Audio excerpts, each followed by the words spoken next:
Today, you are watching a series of videos on lesson planning. In this video, I want to talk about the concept of scaffolding. Now, we have already discussed the zone of proximal learning and constructive alignment, where we had to remind ourselves that the lesson outcomes, the activities, and the assessments all need to have a golden thread running through.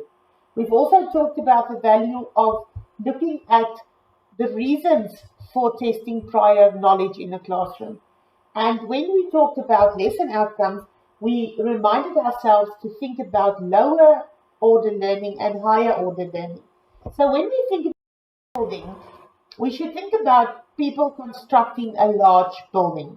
They build these scaffolds on which they stand, and the higher the building grows, the higher the scaffolding they build that they have to stand on.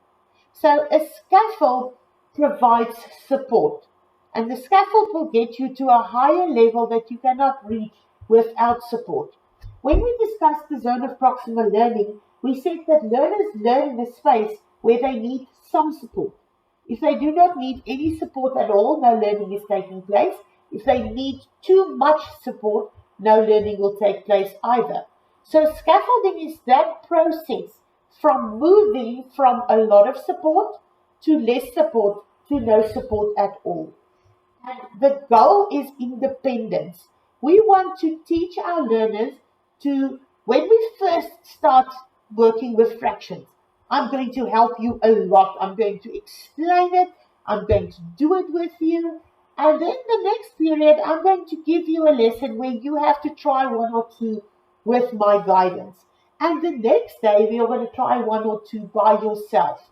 So that is it, scaffolding. To not give them the material and say, right, do it by yourself, but to help the students little by little until they get the self-confidence skills to start doing it themselves. So scaffolding is a process where we move from 100% teacher responsible. The teacher models and explains everything, and the teacher is in full control of the learning, to a process where it is a combined effort. The student and the teacher share the activities, they share the responsibilities. And we will do this assignment together, and then we will mark it together until we get to a third step where it becomes an independent process.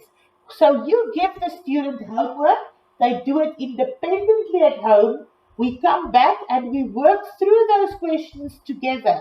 So I still check, I still assess, I still guide, but the work has become the student's responsibility.